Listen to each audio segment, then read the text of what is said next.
YouTube friends, thanks for stopping by. I wanted to have a brief chat about foot gear for the Appalachian Trail and long distance hiking. And give me a second, I'll turn this around and see if I can't capture the evolution of my foot gear in recent days. Thanks, hang on. Okay, let's see. Here we go. Is this going to focus? Hope so, yeah. It's been 5 or 6 years ago now that I returned to long distance hiking after a long layover with jobs and family and stuff. And I knew better than to go out and buy a new pair of shoes and go hiking on the Appalachian Trail. And so I went in the local family-owned outfitter and got sized for some that fit me. And if you have a look at those, I don't have opposable thumbs or opposable toes, but I can nearly pick up a frisbee and throw softballs with those feet. My usual size is an 8.5 4E, and so to fit those 8.5 4Es into a shoe that I could use to hike with, I wound up with these Merrell over the ankle hiking boots in a size 9.5 and whatever their widest width was, and my sock was these heavyweight REI wool socks. And they feel like they fit hiking around on Florida trails and all the places that I would go to practice. They would do well on day hikes in the Amicalola Falls area. Howsoever, I discovered when I hiked from Amicalola Falls and Springer Mountain to Neal's Gap, by the time I got there, I had blisters and my big toes on both feet were bruised. I also discovered that carrying a pack weight in excess of 35 pounds was something I never wanted to do again. And so my next evolution involved getting my pack weight down, getting rid of everything that I didn't absolutely need. When I got the pack weight down, I also discovered that I could go with a lighter shoe. So these are the Moab ventilator shoes. I also departed from going with Gore-Tex to something much more breathable. I discovered that when you're hiking, unless it's wintertime and cold, your feet are going to be wet. They'll either be wet from sweating because the Gore-Tex doesn't breathe as advertised, or they'll be wet from hiking in mud. Either way, your feet are going to be wet. And so my next iteration retained the heavyweight REI wool socks, but also added a pair of my wife's low quarter hosiery as a liner, if you will, to hopefully help prevent blisters. And they did partially a good job. They prevented blisters all around the perimeter of my feet, heels, and underneath.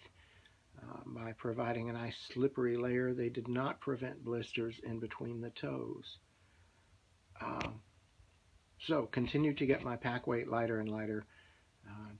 Finally got it down in the 15-16 pound range before adding consumables, fuel, food, and water, and switched from these Merrell Moab ventilators to these Merrell water shoes. And the socks here are made by Wright, and they have built-in silk liners. They did a tremendous job. If they got wet, they would at least dry pretty quick. They had enough support underneath for hiking long trails. I could feel the difference in the weight of these shoes compared to the Moab ventilators.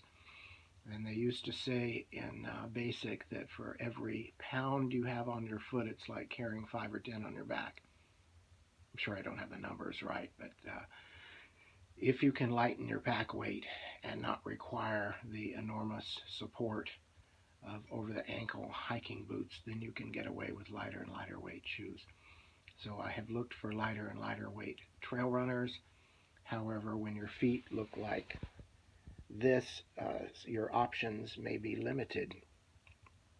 I then discovered Keen that have a much more generous toe box and come in extra wide widths, and my 8.5 4Es tended to fit comfortably in the 9.5s. For all of these, for the Morels, size 9.5, 10, 10 to get the extra width with the Morels because they're wide. I still stuck with the 9.5, and they did well for me. They were comfortable, they were lightweight. I had no blisters using the combination of Wright built-in liner socks.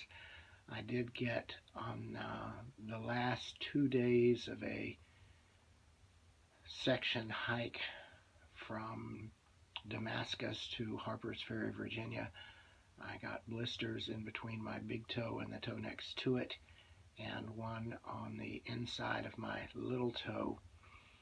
And when I got back to town, my nails on both big toes had still bruised, and the nails eventually fell off.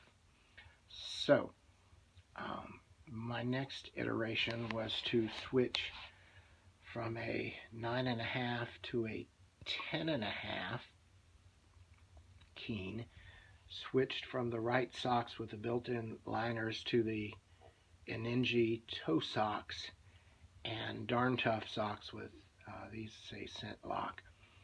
This combination seems to have done the trick. With the 10.5, I have plenty of room in the toe box. The combination of Inenji liner socks with toes has absolutely dealt a blow to having blisters between toes. On the last section hike from the Whites to Mount Katahdin to finish my last section of the AT with very steep terrain, a lot of rock climbing, had no blisters. My concession for luxury on that section hike was that I had a pair of liner socks and a fresh pair of Darn Tough socks for every day.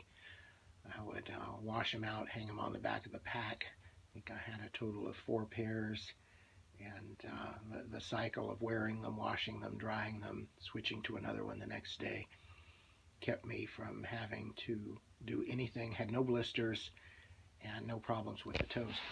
The other thing that occurred is that on one of my sections on the AT, I ran into these 2 guys. I think they were Mike and Mike from the REI store in Nashville, and they showed me how to change up the lacing from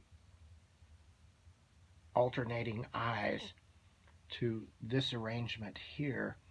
And what this did, lacing them tight, was it held the shoe tightly on the top arch of my foot to prevent the shoe from being able to slide forward into the toe box.